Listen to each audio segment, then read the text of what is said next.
Hello and welcome to another edition of the Game of Thrones weekly podcast. I'm your host, John, the manager of Jon Snow FC. Got three eager and awaiting managers alongside me, ready to give their views. Would you guys like to introduce yourselves? Yeah, I'm here. Now currently second in the league. Ed, Flying Pigs, and just not talk about where I am. And Dan of Alsfeld and Reserves at a career high of 5th.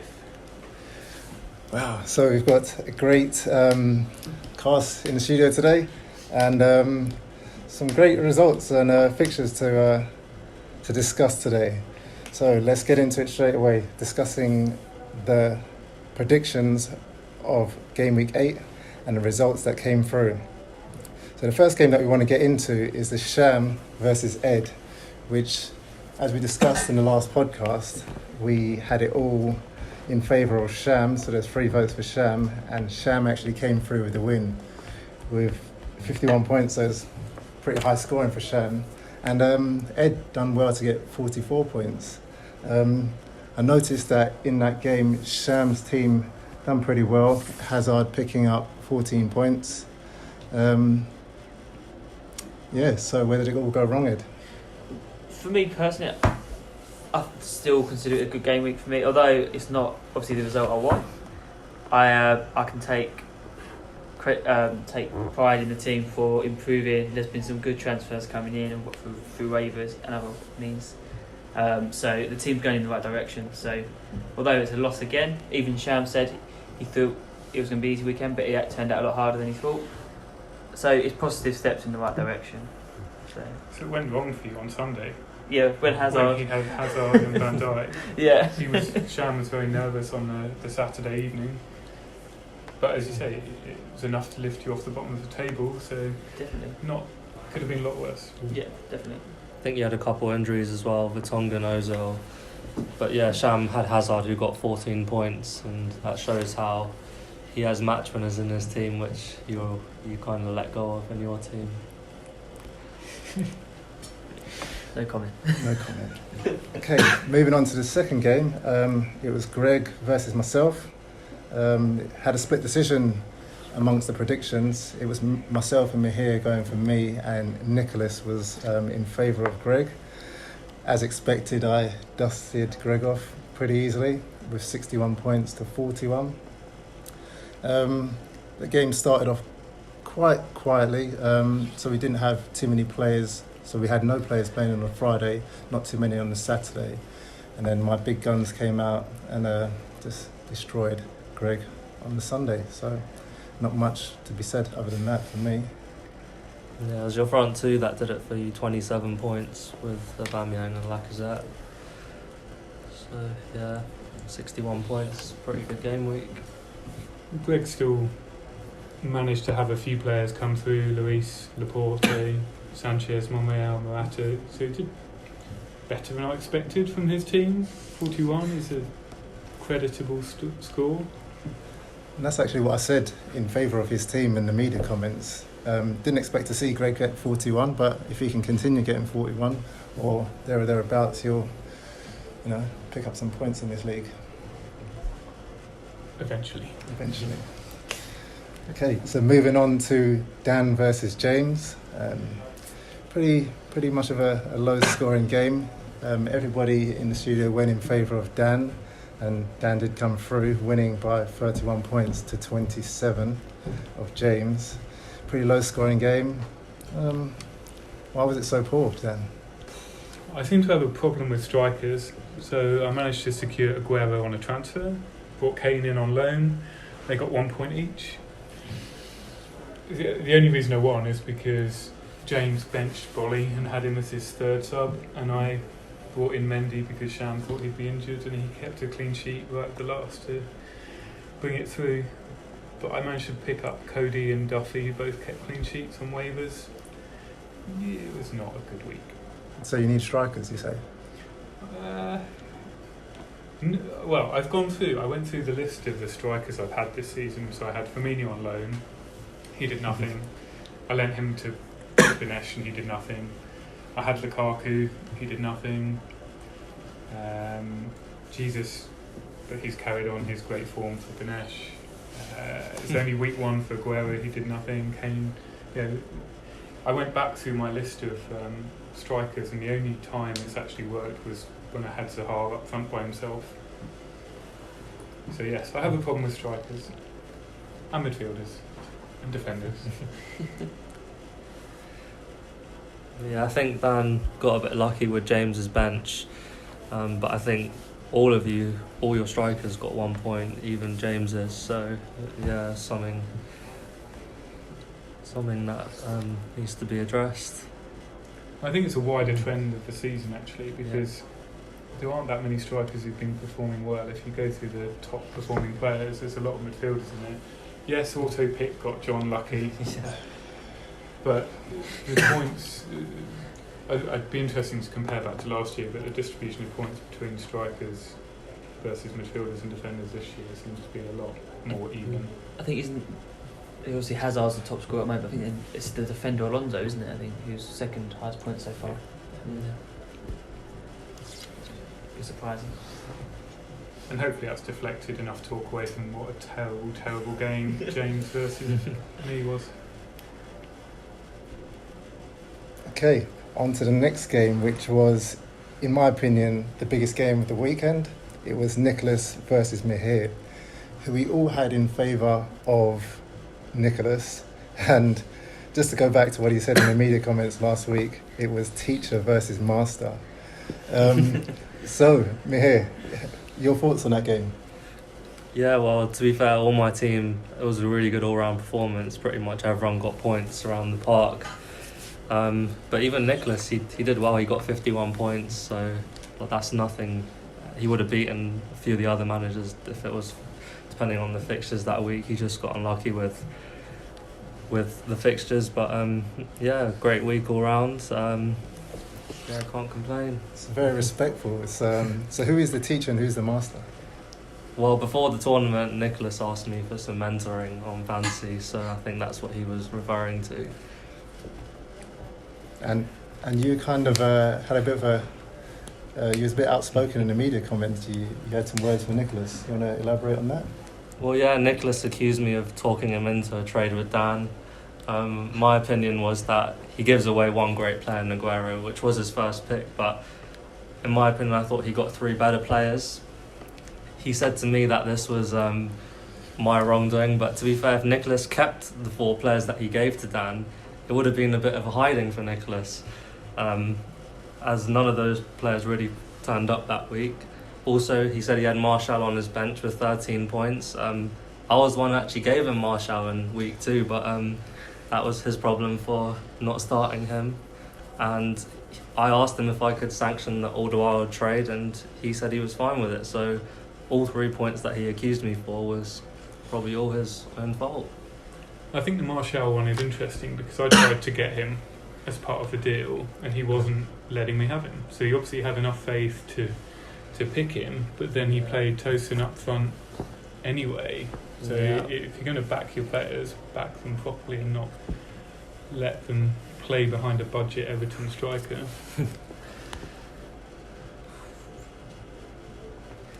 But I agree with you. I think on the whole, I think he'll edge that trade. I think he'll do slightly better than I will out of it, but I get Aguero who can then carry some weight until he gets injured. Well, even he got Wilson. He even got Wilson, who's performing well. I think he's pretty much near the same points as Aguero this season, and he obviously got 12 points this week. So his trades did kind of, well, obviously in terms of result, it didn't pay off, but this week and points wise, it did. Well, he would only have lost against you or John this week.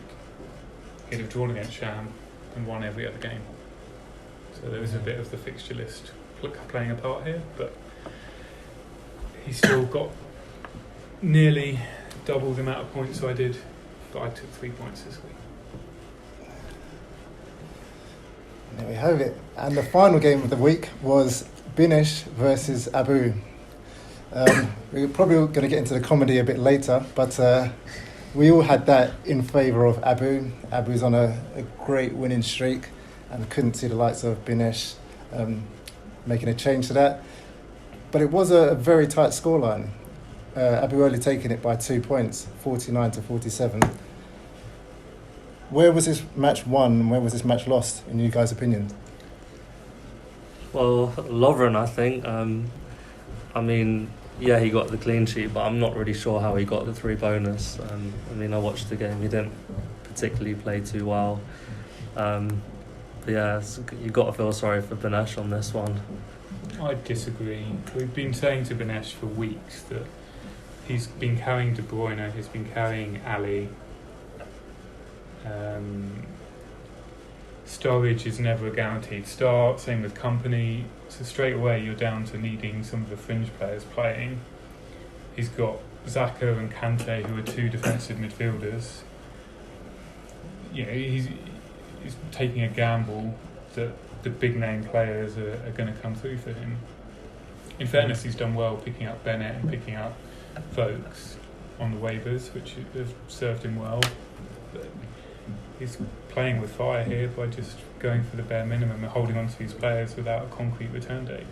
True. And hopefully, I think De Bruyne and Ali should be back after the break, so then maybe he'll have a pretty strong midfield. But for now, yeah, and Abu as well picking up most of his points in defence with Doherty getting 15, Patricia 9, Espilicueta 6. So yeah, another win for Abu. But a lot of Abu's wins, to be fair, have been very close. Like, he hasn't won any games, you'd say, convincingly. They've only been by a few points. So yeah, I think Abu wins the award for the weirdest signing of the week with Caballero, who, off the back of his 13 minutes and 1 goal the week before, played 14 minutes and picked up a yellow card. So yeah, at the moment it just feels like Abu's toying with the league by carrying Eriksen, Lindelof, Mina, who's been injured since at least the beginning of the season, bringing random 0-point midfielders and still picking up the wins. I think the changes that he made to his team last week are going to be the end of his unbeaten run. Just putting it out there. Well, it's an interesting... is it 2 weeks' time that he plays Mahir? yeah. So not the next game week, the following week. I think that'd be a big game. Yeah.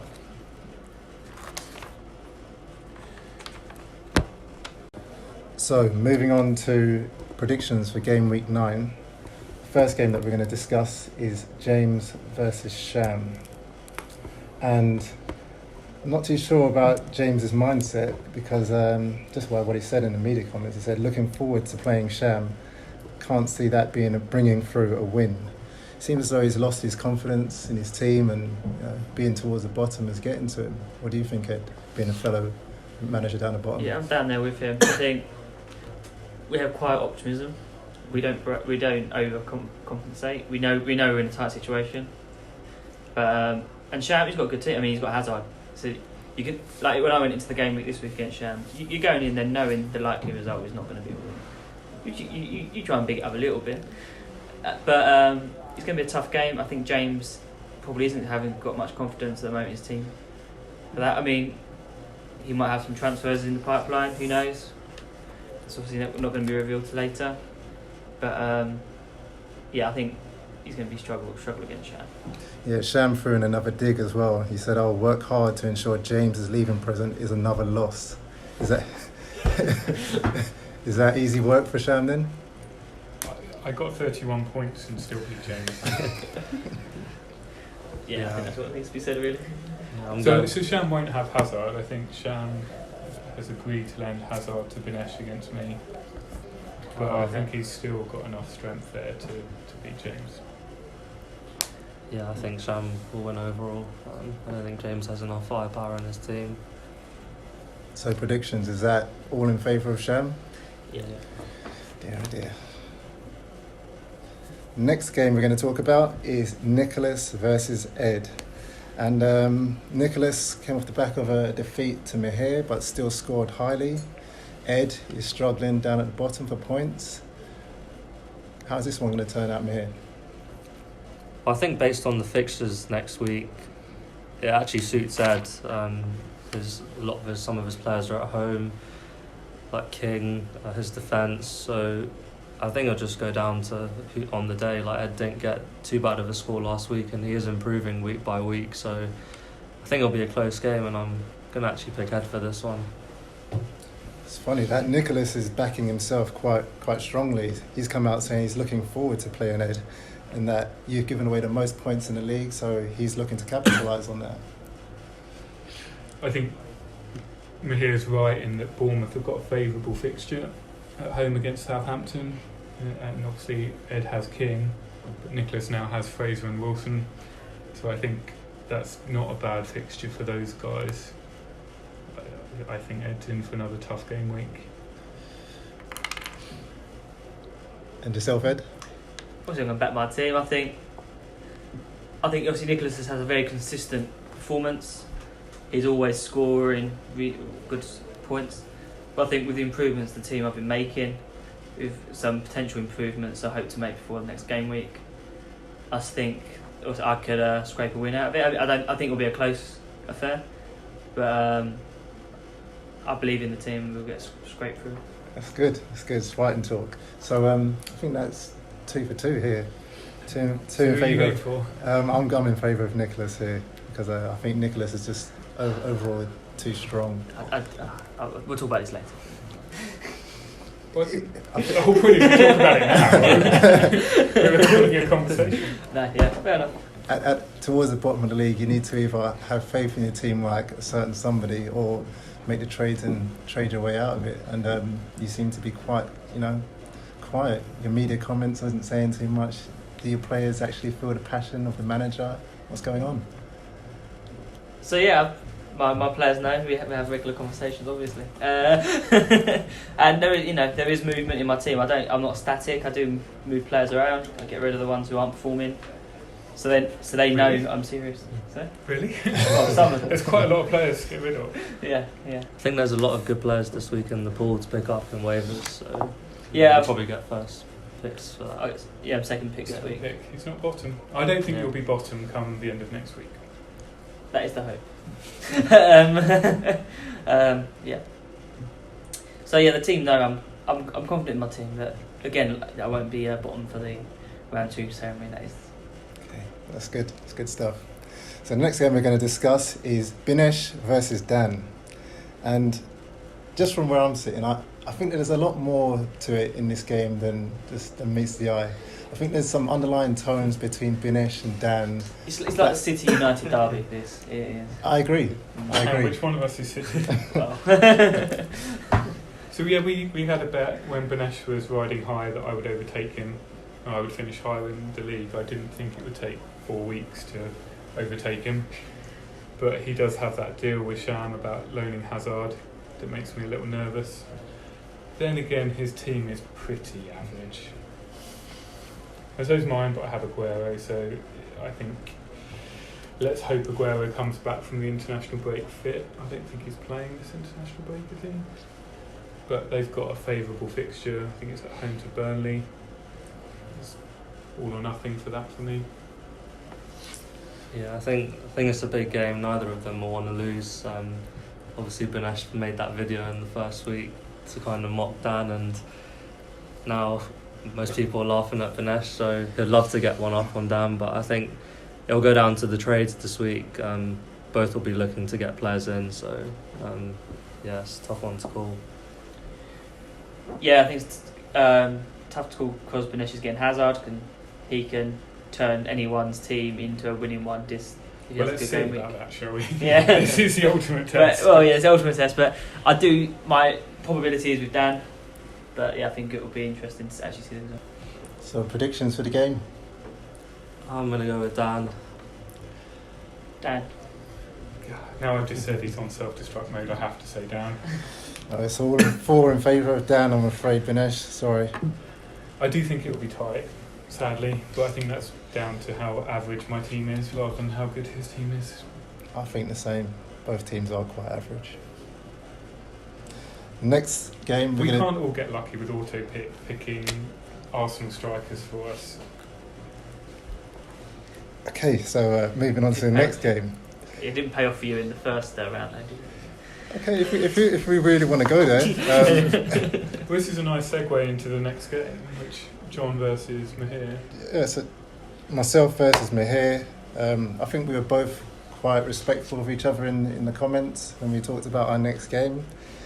All but Mahir's snide comment about, in quotes, best team in the league. But, you know, thanks for pointing that out. I think that we'll take that one. It will be tight, but I think, as I said, it depends on who turns up on the day. But I always back my team, and you know we're on a string of wins at the moment. I'm sure we'll take that forward by beating Mahir. Yeah, I think again it'll come down to your front two. I think Arsenal play Leicester on the Monday night at home, so if they've taken that form, then it'll be tough. And I think again with the fixtures, it probably suits you. And obviously I know what I'm up against because you never actually change your team, so I think it's also City at home against Burnley, and where he's got Sterling and Ederson, you could easily see another 15 points between the two of those. And where you've done well with a couple of the Burnley guys recently, away against City is a tough ask. yeah. You know, I do hear a lot about me riding high off of only 2 players. No, I think it's 4. I'd like to say that I've only got 2 Arsenal players in my team, and you say 2 City players. Yeah, I did select the best 2 City players, in my opinion. Was Sterling auto pick as well? I don't We worked out how to pick players. I don't think he was, and you tried to capitalise on the City aspect and realised it wasn't working out for you. So it just shows a better manager how he tactically manoeuvres and manages his team, gets the points, gets the wins. And you have 2 Bournemouth defenders at home against Southampton, so. But that kind of has its ups and downs, because if Bournemouth get destroyed, then that's my defence right Southampton, down. Yeah, I don't think they will. Southampton has got the lowest shot accuracy in the league. They're just not scoring goals. I think maybe the South Coast derby will bring something different to it, but Bournemouth have actually been much more solid at the back for most of this season than they were last year. I think that's a favourable set of fixtures for the squad you have. Thanks for the praise. Who do you think is going to win? As much as I would like Mahir to win, to claw back some ground on Abu and make it a more interesting game in game week 10, I'm going to go for John. Yeah, I think with the list of fixtures coming up, I think John's going to just edge this one. Yeah, I think they'll probably win based on the fixtures, and obviously we've got a double header in the cup, so it makes it even more interesting. I'm blushing here, guys. So that's 4 in favour of my best team in the league to win this game. So moving on to the last game, which is Greg against Abu. So Greg... Can we talk about this one? I say, do we need to talk about this? Sorry. Greg, another manager that's on a downward spiral. His comments come out and said, I feel like another beating coming my way, such is life. Is he stable? Or? Well, again, he got 41 points, which isn't too bad, and from our deal last week, I actually owe Greg a couple of players, so it might sway his way. So I don't think I wouldn't say his fall from grace is the same as Benesh, because Greg's never really had the delusions of grandeur. I'm sure he goes to bed each night regretting selling Hazard to Sham, because that would have a very different perspective on the league, I think. But his faith in a couple of the players like Sanchez and Morata paid off last week. If they get into a run of form, get some confidence going, yeah, like say 41 points is a decent turnout from last week. Yeah, so Greg's team is doing okay. It's never obviously not winning anything, but again 41 points is a good return. So I agree with what everyone else said.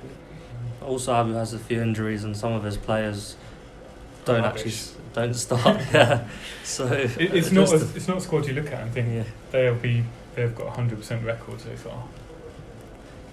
Yeah, that's true. Well, being that I think that Abu is going to suffer his first defeat at some stage soon, Mahir's just said that Greg's got a few players coming his way. I'm going to go out there and say Greg might take this one. What do you guys think? I'm going to go Greg as well. Yeah, I think it could be Abby's first loss with the look at his team at the moment. I'm not sure if he's got any players due back from loans or that. He's got Kane back. He's got Kane back, but then Kane's not been firing on all cylinders this season, has he? So he's been getting, like against Cardiff, he only got 1 point, which is obviously not much use. So yeah, I could go for Greg on it. No, I think Abu's like the United under Ferguson, and they'll just grind out results. It won't be entertaining for anyone, but he'll just do enough to keep winning. Mahir, who's Greg got coming to him player wise? It's up to he gets to choose. He hasn't chosen yet, so I'm waiting for him. Can I have a loan for Sigurdsson? I want to conduct a transfer live on pod, Alone for Sigurdsson. and I'll lend you Aguero the week after. Yeah, I'm down for that. What? So this game week coming. Yeah. This game week coming, I would like Sigurdsson because I've got Benesh, and then the following week it's Mahir versus Abu, and I will take the hit to Well, try and City help even up the league. City away at Spurs, that'll be tough. Okay. So you're not getting anybody in to play me. No, I'm giving players out this week. Okay. Well, okay. If that's the way you want to do it, that's fine. We've already agreed you're most likely to win with that fixture list. So that brings game week 9 predictions to a close. Is there anything else anybody would like to bring up before we move on to the MRGA Cup? We've seen attempts at transfers. Is there any news that anybody wants to bring up live? I'd say, obviously, with International Week, a lot can change with injuries and form and fitness and confidence. I think I will use that to caveat every one of my predictions. Okay, so now swiftly moving on to the MRGA Cup, sponsored by Henry Brown. We're going to have a quick recap of round 1 games, and then a quick preview and our predictions on round 2. So starting with Group A, there were 2 games that took place. There was myself, Jon Snow FC, versus Binesh, and pretty much as expected, I did take that one by 61 points to Binesh's 47. James also took on Mahir in that group, James scoring 27 points and Mahir scoring 63. In the next round, it is Abu versus James, and the 2 winners from the first round, Mahir versus John. Moving on to Group B, Greg took on Nicholas, with Nicholas winning that match by 51 points to 41. And the second game was Dan, who lost to Sham, 51 points to 31. The next 2 games in round 2 is Ed versus Dan and Sham versus Greg. So, do you just want to have some predictions on round 2 games? The first being in Group A, Abu versus James. Abu. Yeah. Abu. So unanimous, everybody saying Abu. And there's Mahir versus John. So that's, like we said, Yeah. it's the same fixtures in the league. But if I say Mahir, then one of my predictions will come true. Likewise, I'll go with Mahir. I'll But still go with I you, think John. I don't think that result will necessarily matter in the context of the Merga Cup. I think those are the 2 strongest teams, unless Nicholas can We got rack Abu up some big points going forward. So I think Abu will be outscored by you guys, and that's what I quite like the cup, that Abu can kind of trot along and pick up 40, 45 points and pick up a win in the league, but in a cup competition that may not be enough. Next up, we've got in Group B, round 2 matches. It's Ed versus Dan. This is an obvious answer. Ed's going to win. Okay. Obviously, Ed. Yeah, I think I think both games there will be very close. Yeah, again, it'll depend on transfers, but I think Ed might take it based on fixtures. I'm going to go down on this one. I just can't see it happening. Ed, the team needs change. It needs some kind of inspiration to come from somewhere. And you're just a bit, you're not really coming out with much. What are you going to do to try and influence that? I'm active on the transfer market. Okay. So I'll say. I need Rondon to play. It's his cup. There'll be a reward when he plays, and I reckon he'll be motivated to win this cup. Are you backing yourself on this one? If Rondon's fit. Okay. And the final game in Group B, round 2, is Sham versus Greg. Personally, I can only go for Sham. I just don't see Greg beating Sham, but Sham's not really got a great team, so if Greg can get these players that are coming his way, then things could change. But as of now, I'm going to go with Sham. Yeah, I think if Sham's lost Hazard and maybe Salah, then I think he might struggle this game week. I think he's got enough solid defenders to pit Greg. I think it will be close. I think 5 points or so in it, but I think Sham will come through on this one. Sham. Okay, so that concludes the predictions and the roundup of the MRGA Cup. Can we conclude what's happening with this transfer, this live podcast transfer? I'm happy to accept it, but I need to just have a look for the next game who I want in return as a loan.